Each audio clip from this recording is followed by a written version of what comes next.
알아야죠. 요즘에 이제 그 뭐 K-팝 뭐 우리 한국이 지금 뜨고 있잖아요. 그러니까 전 세계가 지금 한국의 언어를 지금 배우려고 그래요. 한국이 너무 뜨고 있으니까 옛날에는 미국을 영어를 배우려고 이제 많이 했죠. 저는 이 사회도 이 언어로 이렇게 구성이 되어 있기 때문에 이 언어를 알아야 그 나라를 알 수가 있고, 언어를 알아야 사람을 알 수가 있고, 언어를 알아야 모든 게 된다는 거죠. 오산에는 중국 분들이 굉장히 많아요. 그래서 한국 사람 같은데 한국 사람 좀 똑같은데 말을 하니까 중국말 아 중국 분이구나. 이게 이제 사람은 똑같은데 언어가 다른 거, 언어가. 그것처럼 우리가 이 인간 사회에서 이 언어 역할이 굉장히 중요하고, 기독교인도 그러면은 우리도 우리만의 뭐가 있다고요? 언어가 있단 말이죠. 그 예수 믿는 사람을 우리가 알 수 있는 방법은 그 사람의 언어를 보면은 아, 저 사람은 믿음의 사람이구나. 아, 저 사람은 크리스찬이구나. 저 사람은 아니구나. 근데 우리 예수 믿는 사람들이 이 언어들이 너무 세속적이고 세상적이고 그러다 보니까는 예수 믿는 사람끼리도 언어를 통해서 우리가 이제 잘 이거를 모르는 경우가 많아요. 그래서 우리는 무슨 언어? 하늘나라의 언어를 써요, 우리는.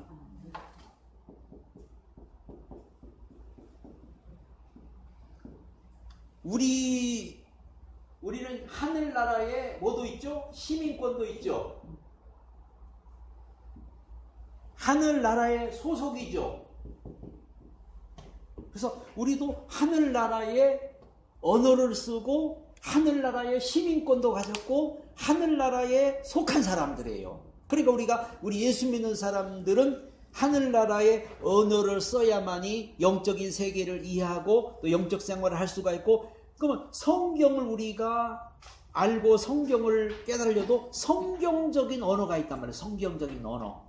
이 성경적인 언어를 알아야 우리가 이제 이게 되지. 그러지 않고 그냥 언어가 그냥 다 똑같은 게 아니에요, 이게. 그래서 인간 사회에서 언어로 구성된 사회다. 그래서 학자들이 각 부족과 민족의 특징을 알아내려면 그 나라의 언어를 연구하지 않고는 그 나라의 사상과 생활 양식을 깊이 이해할 수 없다. 지금까지 인류를 지배해온 두 가지 사상은 히브리즘과 헬리즘이다. 이 두 사상을 알기 위해서는 그들의 언어를 공부해야 했다. 창세기 11장은 언어에 대한 구체적인 말씀이 나와 있다. 온 땅의 구음이 하나요. 이게 바벨탑 전에는 언어가 하나였어요. 하나.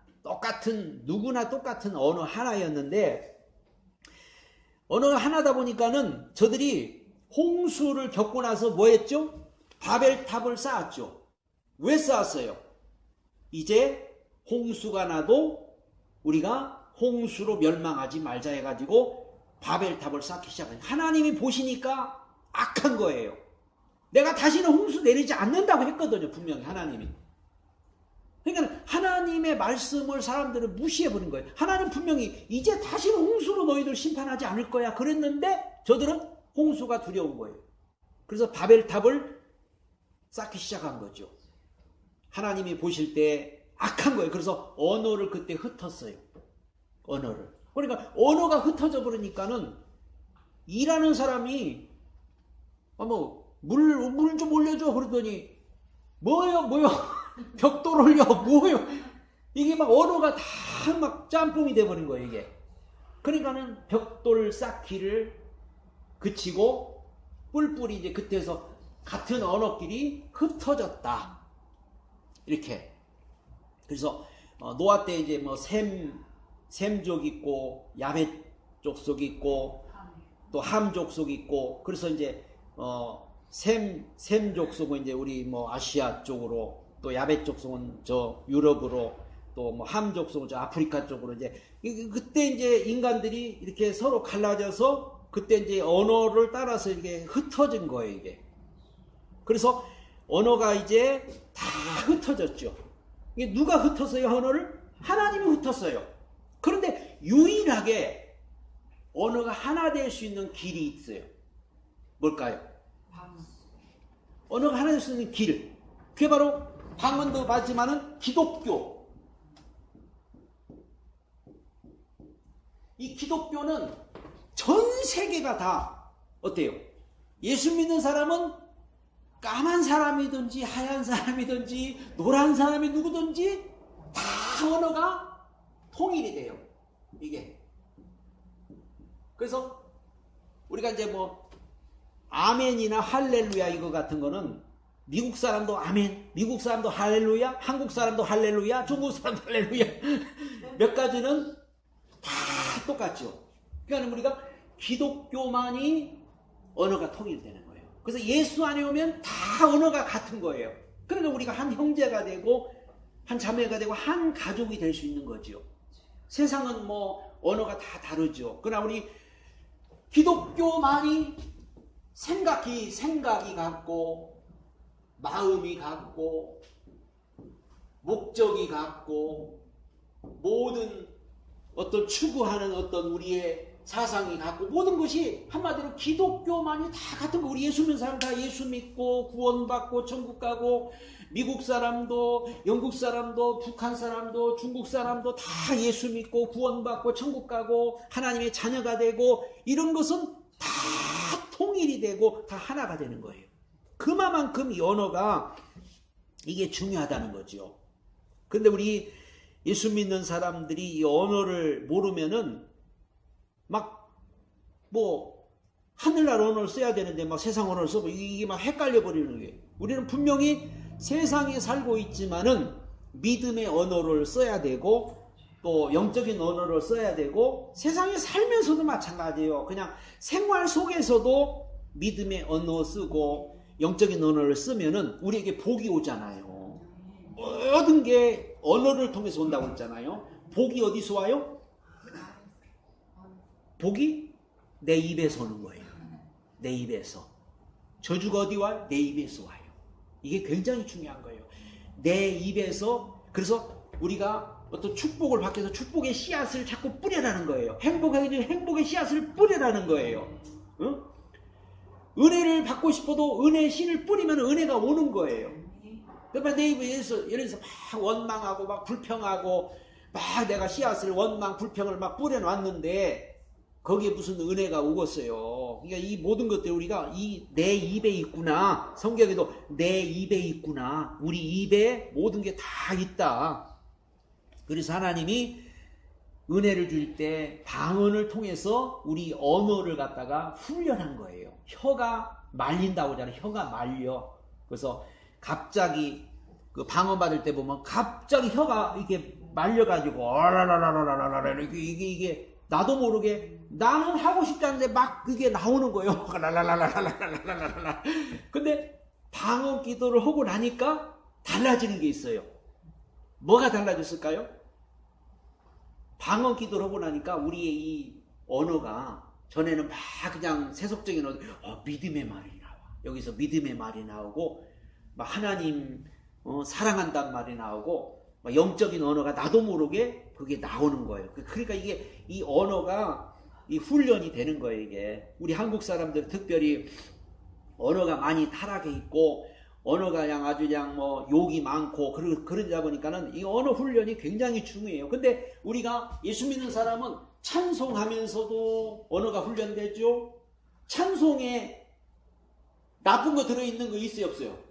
다 뭐 그냥 찬양하죠. 다 뭐 영광이 다 그런 찬송하면서도 언어가 훈련되고 기도를 하면서도 언어가 훈련되고 말씀 들으면서도 언어가 훈련되고 모든 것들을 통해서 우리는 이 언어가 그래서 예수 믿고 우리가 변화받고 예수 믿고 제일 바뀐 게 뭐냐? 사람이 바뀌었나 안 바뀌었나? 저 사람이 바뀌었나 안 바뀌었나? 변화된 안 변화된 뭐 보면 안 된다고?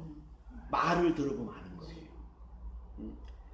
예수를 아무리 오래 믿고 말을 들어보니까 뭐 교회 다니고 뭐 말씀 듣고 뭐 하는데 말을 들어보니까 이거는 완전히 예수 믿는 사람 딱 모여봐요. 무슨 말 하나 잘 들어보세요.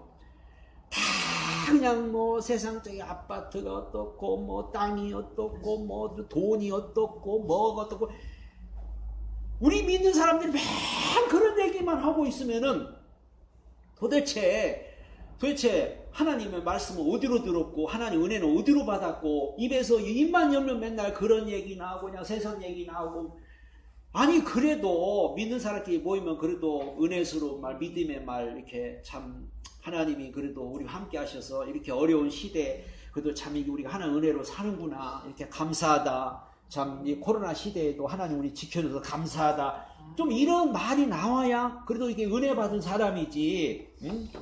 아이 그냥 못 살겠어 죽겠어 힘들어 그냥 세상이 어떠고 저쩌고 우리 자꾸 그런 말 나오면은 벌써 그건 은혜 받은 게 아니잖아요. 사람은 자기 속에 있는 것이 다 이게 나오게 돼 있어요. 그러니까 감출 수가 없어요. 이게 어디 입에 속에 있는 걸 어떻게 감춰요? 이게 용수철처럼 꽉 누르고 있는데 여기 한번 용수철이 툭 튀어나와봐요. 튀어나오면 이 속에 그냥 눌려놨던 것이 다 튀어져 나오는 거예요. 그러니까 막 속에다 예를 들어서 막 분노를 품고 있다든지 속에다가 막 원망을 품고 막 누르고 있잖아요. 그러면 언젠가 이게요 용수철 튀어나와서 이게 푹 튀어나와 버린 거예요. 근데 막 우리는 뭐를 여기다가 저장해 놔야 돼요? 은혜를 저장해 놓고 말씀을 저장해 놓고 하나님의 축복을 저장해 놓다가 이제 복음을 전한다 할 때 이게 막 튀어나와야 돼. 막 튀어나와야 돼 이게.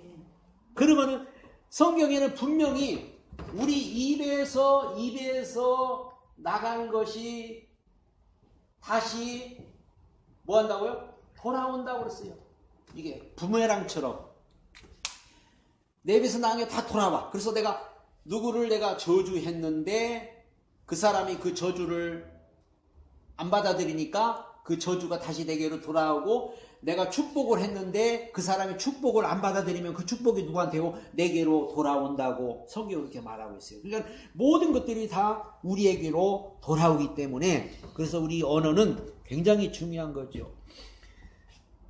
노아 홍수를 겪은 인간들은 하나님이 다시는 물로 세상을 심판하지 않을 약속하셨음에도 불구하고 홍수 심판에 대비하여 바벨탑을 쌓았다. 하나님은 진노하사 인간의 언어를 혼잡게 하셨다. 그리고 인간들은 지면에 같은 언어를 가진 사람끼리 모여 흩어졌다. 이 사실은 인간 사이에 있어서 언어가 차지하는 비중이 얼마나 절대적인가를 말씀해 주고 있다. 그래서 이 세상도요 사람은 끼리끼리 모이는 거예요. 끼리끼리. 그래서 꼭 이상한 그 모임을 보면 거기 가면 다 그런 사람만 모여요. 신비주의한 사람 신비주의만 모이고 엉뚱한 데서 엉뚱한 사람만 모이고 이 끼리끼리 모이는 거예요. 이게. 그래서 언어가 같아야 모인다. 그래서 우리도 이렇게 언어가 같으니까 지금 한 공간에서 우리가 이렇게 한 모임을 갖고 있는 거지. 어떤 다른 사람이 여기 와서 이렇게 있으면은 언어가 달라가지고는 불편한 거예요. 언어가 다르니까. 응? 언어가 다르니까 불편해. 근데 우리는 불편해. 안 불편하잖아요. 이게. 또 우리가 이런 말씀을 들어. 근데 이게 안 돼 있는 사람은요. 저게 뭔 말씀이야? 저게 뭔 말씀이야 도대체? 이해가 안 되죠. 못 받아들이죠. 언어가 틀리니까. 인간은 언어를 통해서 자기를 나타내는 피조물입니다. 인간과 동물을 구별을 여러 곳에 할 수 있겠으나 그 중에 중요한 하나가 언어 사용이다. 하나님께서도 자신을 말씀으로 드러내신다. 이것은 인간이 하나님의 형상대로 지음받은 존재라는 것을 증명하는 거예요. 하나님만이 말씀하는 분이죠. 인간도 하나님 닮아서 말씀을 하는 사람이 인간이에요. 인간만이 말할 수 있죠. 우리는 하나님의 말씀을 로고스라고 한다. 로고스는 하나님이 자신을 밖으로 드러내신 방법입니다. 마찬가지로 인간도 언어를 통해 자신을 외부로 드러냅니다. 자신의 뜻이 어떠한지를 언어를 통해 표현하는 것입니다. 그래서 하나님도 우리가 하나님을 어떻게 알아요? 하나님 몰라요. 그런데 하나님이 말씀을 통해서 자기를 나타내 주었어요. 우리도 사람을 볼 때 저 사람이 누군지 어떻게 알아? 근데 그 사람이 말로서 자기를 드러내 주는 거예요. 그래서 그 사람 말을 들어보니까 이 사람은 이 사람이구나. 이렇게 우리가 말을 들어보고 알 수 있는 것이 모습을 봐가지고 얼굴 봐가지고 모르는 거죠. 하나님도 말씀을 통해서 우리에게 다 자기를 드러내 주신 거예요. 그러니까 우리가 하나님을 우리는 알 수 있잖아요. 하나님이 어떤 분이라고 우리는 말할 수 있어요. 왜? 하나님이 말씀을 통해서 자신을 계시하셨고 자신을 나타내 주셨기 때문에 그렇습니다. 두 번째, 인간 사회는 언어로 이루어졌고 한 언어 속에 단일 사회가 구성된다. 인간 사회는 언어로 이루어졌고 단일 언어 속에 단일 민족, 단일 사회가 이루어지게 되어 있다. 언어가 갈라지면 사회도 갈라지게 되어 있다. 중국은 10억 인구를 자랑합니다. 그러나 중국은 세계사에서 그렇게 강국이 아닙니다. 언어가 통일되지 못했기 때문에 그 나라는 언어가 굉장히 많아요. 이게 같은 민족이라도. 인도도 지역에 따라 각기 다른 언어를 사용하고 있다. 그래서 문명과 교육이 발달할 수가 없다. 미국은 큰 땅덩어리 속에 다양한 인종이 모여 이룬 국가임에도 한 언어를 사용함으로 부강한 국가가 되었다. 그러니까 이 세상도 언어를 어떻게 쓰느냐에서 이게 다른 거예요. 그러니까 우리가 언어가 하나가 될 때 거기에 하나님의 놀라운 능력도 나타나고 거죠. 언어가 막 다르면은 믿음 생활도 마찬가지잖아요. 언어가 다르면은 이게 통하지라. 말이 안 통하면은 사람은요 말이 안 통하면 못 살아요. 부부간에도 말이 안 통하면 못 살아가고 진짜 말이 안 통하면요 살 수가 없어요 이게. 그래서 이 언어가 자꾸 이게 같아지고 언어가 이렇게 통일이 되고 언어 이게 한마디로 말을 이렇게 같이 이렇게 가야 된다는 거죠. 세 번째, 언어는 질서의 모범이 됩니다. 이스라엘은 200만 이상이 애굽을 동시에 빠져나왔다. 그들은 사용하는 언어가 하나였기 때문에 200만 명이 이게 빠져나왔는데 이 언어가 똑같으니까 그게 이제 통제가 되는 거지. 만약에 언어가 다르면은 그 안 되죠. 대화 없는 부부가 싸움 잘하는 부부보다 더 위험한 것입니다. 부모와 자식 사이에도 마찬가지입니다. 이렇게 언어는 질서를 지키는데 절대적이고 한 공동체를 유지하는데 절대적이다. 그래서 언어가 질서를 유지하고 언어를 통해서 움직이 가는 거예요. 가자 하면은 200몇 명이나 되는 모든 사람들이 그 말을 듣고 움직여야지. 막 이 사람 생각 다르고 저 사람 생각, 예를 들어서 거기서 200만 명이 막 이리로 가면 안 되고 이리로 가가지고 어떻게 여기로 가야 되고 이리로 가야 되고 다 그래봐요. 그러면 이거는 완전히 난리 나죠. 그래서 모세를 하나님은 지도자로 세워서 모세가 이스라엘을 이끌고 갈 때 그들이 순종하고 따라갔을 때 그들이 이제 그 광야에서도 삶을 유지할 수 있었던 거죠. 그래서 언어는 질서의 모범이 돼요. 우리 대한민국도 마찬가지고 어떤 한 나라도 언어가 이게 있어야 질서가 모범이 되는데 다 이 사람 다르고 저 사람 다른 건 이 시대는요 다 자기 주장이 강해. 그러니까 막 자기 주장이 강하다 보니까 막 다 자기 말을 하는 거예요. 자기 말. 그러니까 자기 말 하니까 이게 배가 어디로 가? 산으로 가야 돼요. 산으로. 이게 막 이 말 말하고 저 말 말하고 어떤 지도자의 그 말을 이게 듣고 따라가고 이런 게 있어야 되는데 그냥 너도 나도 할 것 없이 그냥 다 대통령이고 다 말을 해버리니까 이게 문제가 되는 거죠. 그래서 언어라는 것은 질서의 모범이 되고, 그 다음에 네 번째는 언어는 지식과 사상과 뜻과 감정을 운반합니다. 언어를 통해서 운반하는 거예요. 감정도 언어를 통해서 운반이 되잖아요. 그래서 언어에다가 감정을 갖다가 실으면은 그 언어가 감정을 가지고 가는 거고, 또 지식을 가지고 실어서 가면 지식을 가지고 가는 거고, 또 어떤 뜻을 그 언어에다 실어서 가지고 가는 거죠. 이게 혀는 생각과 마음의 하수인이다. 입에서 나오는 것들은 마음에서 나오나니 이것이야말로 사람을 더럽게 하느니라. 그래서 예수님이 제자들이 그랬죠. 입으로 들어가는 게 더러운 게 아니고 사람 입으로 들어가는 게 더러운 게 아니라 속에 사람 입에서 나오는 게 더럽다. 응? 마음에서 나오는 것은 악한 생각과 살인과 간음과 음란과 도적질과 거짓과 증거와 회방이니 또한 저희가 마음에 하나님 두기를 싫어하며 하나님께서 저희를 그 상실한 마음대로 내어버려 두사 합당치 못한 일을 하게 하셨으니 로마서 1장 28절에 그렇게 말씀하고 있어요. 그래서 사람들의 마음에 간직한 바 생각은 입을 통해 외적으로 표시가 되어 있게 되어 있습니다. 그래서 마음에 하나님 두기를 싫어하니까 하나님께서 상실한 마음대로 내어버렸다. 그 다음에 이제 마태복음 12장에 독사의 자식들아, 그 바리새인들아 하는 말이죠. 너희는 악하니 어떻게 선한 말을 할 수 있느냐? 이는 마음에 가득한 것을 입으로 말함이라.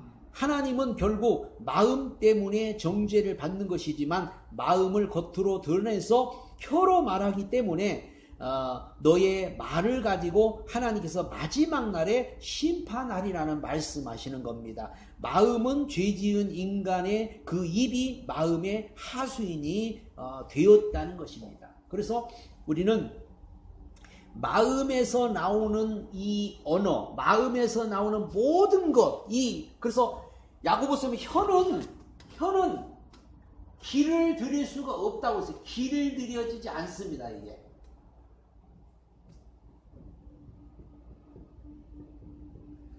혀는 길들여지지 않아요. 그러니까 성경은 마음을 고쳐라, 마음을 바꾸라, 마음을 새롭게 하라.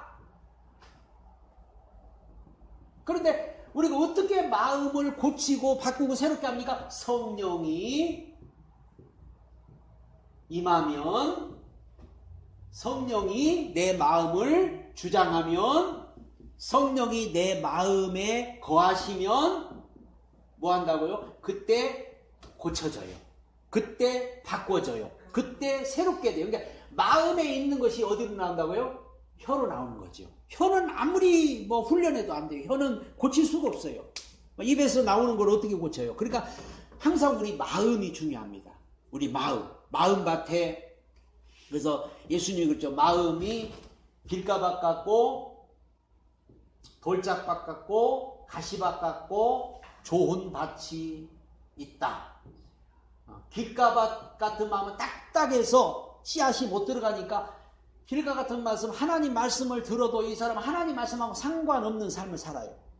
하나님 말씀이 한 톨도 안 들어가. 말씀이. 길가는. 다 마귀가 새들이 와서 쪼아 마귀가 먹어버린다. 그러나 돌짝밭은 들어가긴 들어가는데 밑으로 뿌리를 못 낸다고. 뿌리를 못 내려. 가시밭은 위로 자라지를 못하죠. 이건 뭘 말하냐면은 우리 마음속에 이런 어떤 나쁜 것들이 우리 속에는 누구든지 다 있는데, 우리 인간이 아무리 내 마음을 바꿔보려고, 내 마음을 고쳐보려고, 마음을 새롭게 보려고, 새해만 되면 내가 올해는 이렇게 살아야지, 올해는 이렇게 해야지 결심도 하고, 하지만 작심삼일이고, 새해부터는 내가 그냥 뭘 어떻게 하고 하지만 작심삼일이요. 우리는 절대 이렇게 하면 안 돼요. 어떻게 하면 된다고요? 성령이 내 마음에 오늘도 성령이 임하소서, 성령이 나를 주장하소서, 성령이 내 안에 거하시고 성령 충만함을 주옵소서. 성령 충만을 위해서 우리가 기도해야 되고 성령 충만하기를 늘 사모해야 돼요. 그러면 우리 마음이 다스려지고 우리 마음이 고쳐지는 것이지, 우리 인간이 어떻게 우리 마음을, 나도 내 마음을 모르는데 여러분도 여러분 마음을 모르잖아요. 자, 다섯 번째는 이제 언어는 듣는 자를 순종시킵니다. 언어는 듣는 자를 순종시킵니다. 언어는 듣는 사람을 순종시키고 사람을 통일시키고 언어로 사람을 지배할 수 있지만, 그러나 죄지은 인간의 마음속에서부터 우러나오는 모든 말들은 결국 자신을 정죄하는 데까지 끌고 간다고 말하고 있는 것입니다. 그래서 신명기에 보면 순종과 불순종에 대해서 나오잖아요. 순종하면 복을 받고 불순종하면 저주받고 그런 말씀이 나오는데, 뭐라고 이제 하나님 하냐면은, 하나님의 말씀이 우리 입에 있어서 우리가 순종할 수 있다. 그러니까 우리가 순종이 제사보다 낫다고 그렇게 말하면서 하나님의 말씀 우리 입에서 우리가 순종할 수 있는데, 우리가 늘 순종하느냐 불순종하느냐 여기에 따라서 이 모든 것들이 이제 되는데, 그러면은 이 순종과 불순종은 뭐냐? 순종은 우리가 늘 하나님 앞에 우리가 지금 마음이 한마디로 열려져 있는 거고, 불순종은 마음이 한마디로 닫혀 있는 거예요. 이게 닫혀 있다. 닫혀 있고 이 마음이 열려 있다. 그래서 우리 앞에 생명과 복과 사망과 화를 우리 앞에 두었으니까 너가 선택하라. 순종을 선택할 것인지 불순종을 선택할 것인지 우리가 선택하라. 근데 우리가 이것도 선택도 누구든지 다 좋은 걸 선택하고 싶고 다 순종을 선택하고 싶으면 안 되거든요. 이게 잘 안 돼.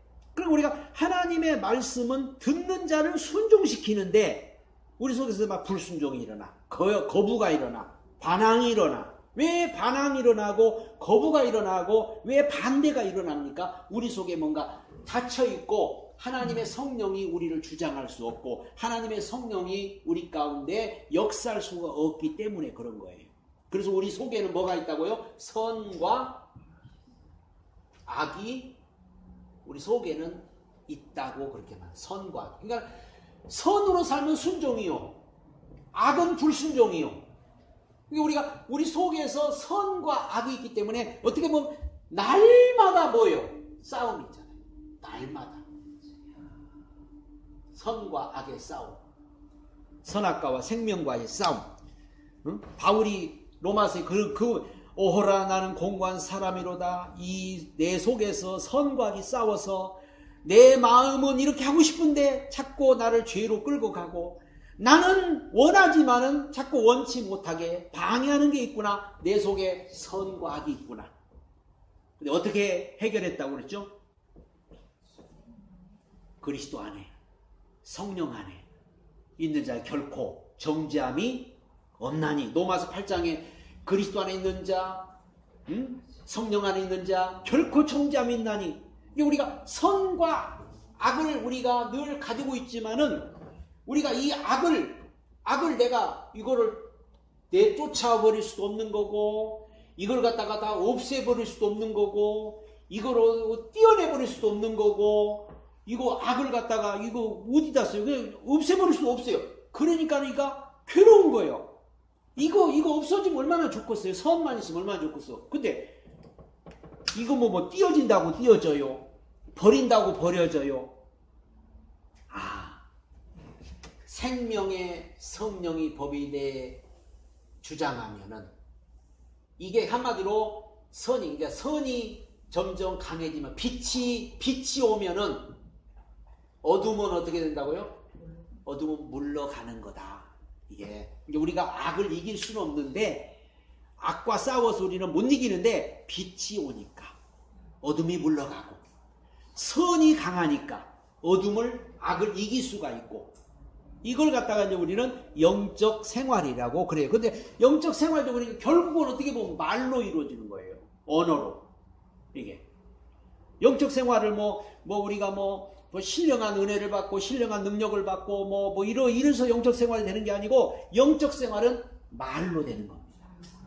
그리고 막 영적인 막 신령한 사람 같고 뭔가 대단한 거. 근데 우리가 항상 영분별은 그 사람의 말을 가만히 잘 들어보세요. 말을 들어보면은 그 사람이 정말 성령의 사람인지 영적인 사람인지 아닌지를 말에서 다 나오게 돼 있어요. 말에서 다 나와요, 이게. 그러니까는 우리가 이 선으로 악을 이길 수 있는 것은 성경에도 너가 선으로 악을 이겨라 그랬어요. 선으로 악을 이겨라. 악을 어떻게, 방법이 없잖아. 악을 어떻게 이길 방법이 없는데, 선으로 악을 이겨라는 것은 성령이 우리를 주장하시고 우리를 다스리고 우리가 성령 안에 말씀 안에 늘 있으면은요, 악은 우리 안에서 점점 힘을 못 쓰게 되고 악은 점점 사라져 간다는 거죠. 그렇다고 완전히 사라지는 건 아니에요. 잠깐 어디, 지금 예를 들어서 여기 지금 화난데 불 끄면 어때요? 불 끄면 바로 어둠이 와요. 그러니까 없어진 것 같지만 또 있다고요. 우리 속에도 은혜 충만하고 성령 충만하면은 없어. 분명히. 은혜 떨어지고 이제 또 뭐요? 믿음 떨어지고 뭐 또 그러면 이제 또 뭐요? 나오는 거예요. 저절로 이게. 그래서 예수님이 그러잖아요. 너는 세상의 빛이다. 빛 가운데 살아라. 빛을 갖다가 어디다가 말 아래 어디 밑에다 놓냐? 위에다 놔서 온 세상의 빛이도록 이런 게 빛이지. 등불을 어찌 말 아래 두겠느냐? 등불을 왜 밑에 두냐 이거요. 등불을 위에 둬야 이렇게 환하게 비춰주죠. 그래서 빛 가운데 우리가 자꾸 살도록 빛을 끌어올리고 빛으로 우리가 늘 살아갈 수 있도록 해야지 빛을 갖다가 저 밑바닥에 그냥 숨겨놔버리고 살면 안 된다는 거죠. 한마디로 하나님을 네가 높이고 예수를 높이고 그리스도를 높이고 위에 놓고 그렇게 살아라. 근데 기독교인들 보면은요, 예수님을 이 빛을 갖다가 자기 종으로 생각해요. 그래가지고 자기 어렵고 힘들 때는 막 도와달라고 그러고, 이제 쓸 일이 없으면 뭐요? 쓸 일이 없으면 그냥 밑에 내려놔버려. 그리고 쓸 일이 없으면 내려놓고 그냥 내 맘대로 막 사는 거예요. 그러다가 또 이제 힘들고 어려우면 이제 또 막 도와달라고 이제 막 끌어올리는 거예요, 이게. 이게 아니라는 거죠. 우리 항상 빛을 위에 두고, 주님을 바라보고, 주님을 의지하고, 주님으로 살고, 주님 안에서 행하고, 항상 하나님을 제1로, 늘 예수 그리스도를 제1로 자꾸 이렇게 위에다 놓고 보라는 거예요. 위에다 놓고. 그래야 빛이 온 세상을 비춰지는 것이지, 그냥 말 아래 놓고서, 그냥 필요 없다고 놓고서 이제 필요할 때만 막 끌어올리는 그런 건 안 된다는 거죠. 그 다음에 이제, 언어는 나라도 보호합니다. 나라. 이집트와 이스라엘 국경선인 가자 지방에 가보면요, 국경을 한 발만 넘으면 아람 말이, 그 히브리 말로 바뀝니다. 언어만 바뀌는 것이 아니라 그 국경이라는 선 하나로 분위기, 습관 등 모든 것이 다 달라져요. 우리나라도 그렇잖아요. 저 경상도하고 전라도하고 저기 어디야, 그 경계선이 있어요. 이 다리 하나 딱 넘으면 거기는 경상도 말을 쓰고, 다리 하나 건너오면 거기는 전라도 말을 쓰고, 아주 신기하더라고요. 아니, 어떻게 다리 하나를 놓고, 아니, 같은 동네인데, 동네 여기고, 여기인데, 여기는 전라도 말 쓰고, 여기는 경상도 말 쓰고, 습관도 다르고. 이게, 국경이라는 게 그런 거잖아요, 이게. 그러니까 이게 참, 언어는 나라를 보호하고, 이 국경이라는 거 선 하나로 분위기가 달라. 아람 말 쓰고, 히브리 말 쓰고, 이 모든 것들이 다 달라지는 거죠. 그래서 이 습관 모든 것이 다 달라집니다. 7번째는 하나님은 히브리어를 성별하셔서 히브리어를 성별하신 하나님의 의도는 인류에 존재하는 언어 종류는 대개 450개 정도로 추측하고 있습니다. 언어는 종류도 많지만 같은 언어도 시대와 상황에 따라 계속 변화합니다. 그러나 아브라함의 후손들에게 준 히브리어는 1.1획도 바뀌지를 않습니다. 이게.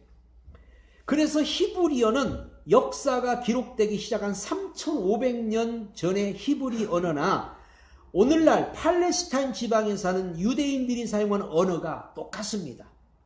그것은 언어를 통한 하나님의 섭림을 깨달아야 합니다. 그래서 하나님은 히브리어로 구약 성경을 기록한 거예요. 헬라어로 신약 성경을 기록해요. 그러니까 히브리어는 안 바뀐다 이거예요. 변화했다.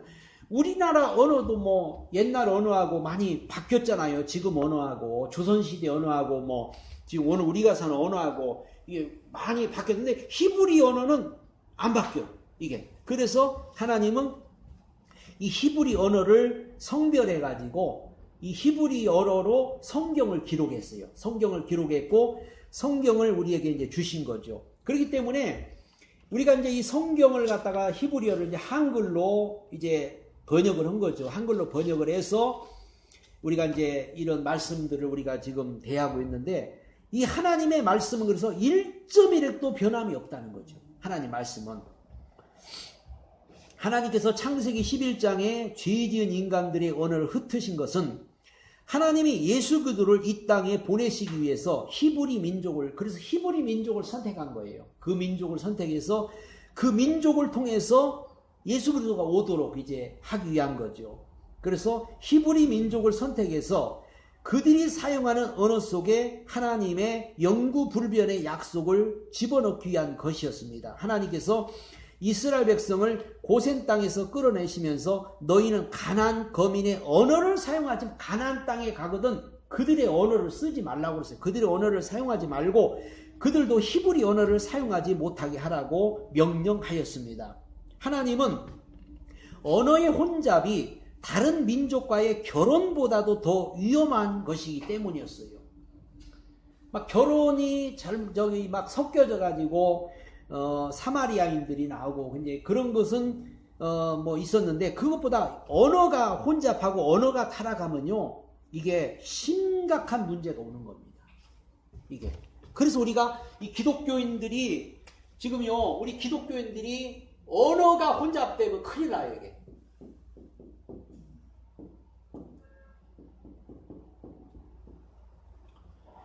그러니까 사단은, 마귀는 자꾸 언어를 갖다가 혼잡시켜버려. 언어를, 이게 언어를 혼잡시키니까 기독교에서 보세요. 기독교에서 여러 가지 뭐 WCC라든지 뭐 여러 가지 많은 단체들이, 자유주의도 나오고 뭐 여러 가지 뭐 이단계 뭐 통일교, 멍교, 근데 다 그 언어가 혼잡됐거든요. 그들의 언어가 다 타락한 거. 언어가 우리나라에 지금 이단들이 제일 많고, 사이비가. 그리고 또 기독교 안에서도 뭐 WCC나 이런 데는 기독교 안에서도 교회예요. 교회인데도 어떤 이제 다른 종교를 인정을 하자 이렇게 이제 나오고, 뭐 KNCC 뭐 이런 데 많이 있죠. 이런 단체들이 결국은 언어가 혼잡해져 버린 거예요. 그 세상에, 그러니까 언어가 혼잡해지니까는 4월 초파일 날 목사님이 절에 가가지고 가서 또 말씀 전해주고, 또 뭐 성탄절에는 중이 와가지고 교회 와서 또 지고 이게 말이 되냐고요. 이게 지금 그런 일들이 지금 벌어지고 있어요. 이게 그러니까는 이게 뭐라고? 언어가 혼잡해져 버린 거예요. 이 언어가. 하나님의 언어는 성별되어 있어요. 기독교는 성별돼야 돼요. 이거는 혼합되면은 그 타락이에요. 수천 년이 흘려도 이 언어만큼은 통일성이 있어야 돼요. 안 바뀐단 말이에요. 절대 바뀌면 안 돼요. 우리 예수 믿는 사람은 언어가 절대 바뀌면 안 된다는 게, 오직 하나의 언어, 오직 예수, 오직 천국, 오직 믿음. 뭐 이게 언어가 바뀌면 안 되죠. 너는 그리스도와 벨리알이 어찌 조화가 되고, 어찌 마귀와 하나님이 한 상에서 같이 밥을 먹고, 어떻게 이게 섞어지냔 말이에요. 안 섞여지는데도 자꾸만 이 기독교를, 언어를 자꾸 혼잡시키는 게 마귀고 사단인 거예요.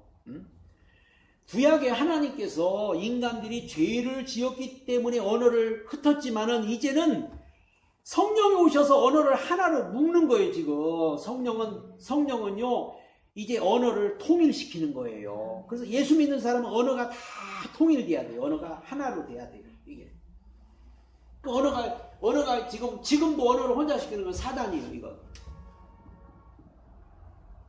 이게 사단은 언어를 혼잡시키는 거죠. 교회 안에서도 언어를 혼잡시키는 게 사단이에요. 그러니까는 갑자기 이상한 말을 해요. 이상한 말을 하고 요상한 말을 해. 그러면 벌써 그 사람이 지금 사단이가 그 사람이 입을 막 쓰는 거예요. 이게 그래가지고는 괜히 막 불평하고 원망하고 막 교회에 욕하고 막 불평하고 막 그래요. 이게 그러다가 이제 그런 사람들이 있어요. 그러니까 언어를 혼잡시켜. 언어를 이게 그래서 언어가 혼잡되면은 그건 굉장히 우리가 조심해야 돼요. 이게 결혼보다도 더 위험한 것이라고. 결혼보다도. 그 정도로 하나님이 그렇게 하나님의 변하지 않는 히브리 언어를 통해서 수천 년 동안 인간에게 전하다가 갈라디아 4장 4절의 약속대로 때가 참에 히브리 언어 속에 갇혀있던 하나님의 약속하신 예수 그리스도가 이 세상에 오시사 화려한 헬라 문화를 가지고 다양하고 변하기 잘하는 헬라 언어를 타고, 복음은 또 헬라 언어를 씁니다. 이게 그러니까는 우리가 이 갈라디아서 한번 4장 4절에 보면은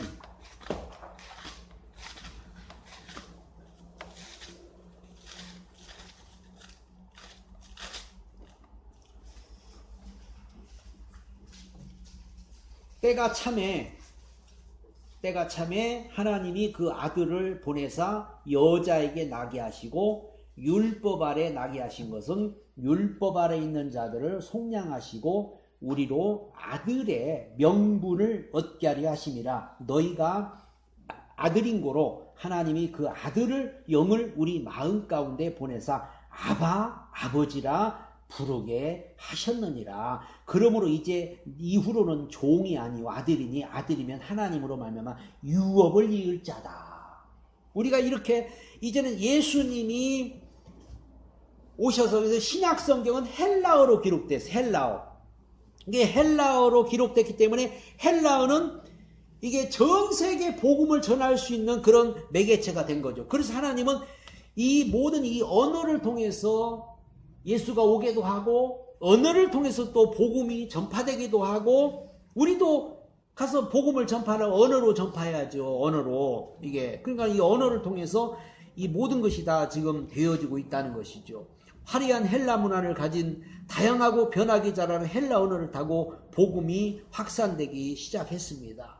그래서 헬라 문화가 이제 어떤 자꾸 세상 속에 이제 들어오기 시작한 거죠. 문화를 타고 복음이 들어오니까 우리나라도 이 미국의 문화를 가지고 복음이 들어와서 미국 문화가 우리나라에 많이 정착되어 있잖아요. 이게 그 문화를 가지고 복음이 들어가는 거예요. 지금 한국도 이제 어떤 미개 지역에 아프리카나 있는데 한국 문화를 가지고 가서 복음을 전하잖아요. 한국 언어를 가르치고 한국의 뭐 풍습을 가르치고 가지고 막 한국 최고라고 막 그러잖아요. 지금.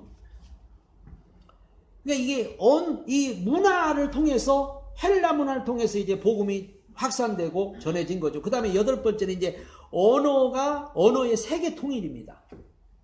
아브라함과 이스마엘과 이삭을 낳았습니다. 아브라함은 이스마엘과 이삭을 낳았습니다. 하나님의 뜻은 이삭을 통해 이어갔습니다.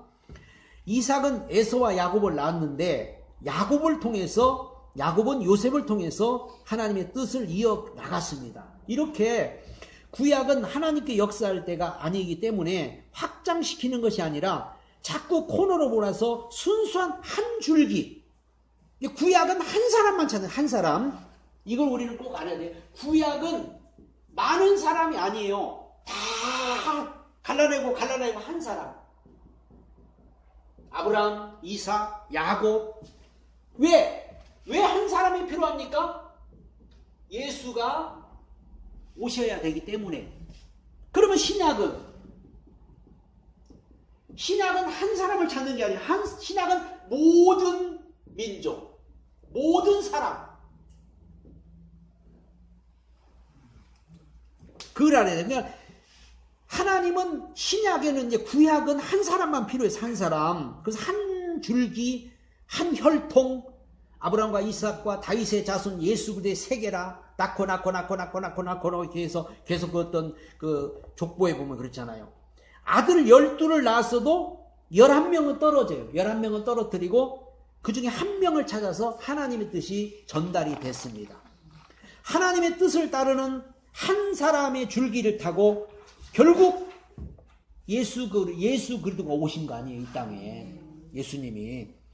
많은 언어 중에 히브리어에다가 하나님의 뜻을 담아서 예수를 만나게 했습니다.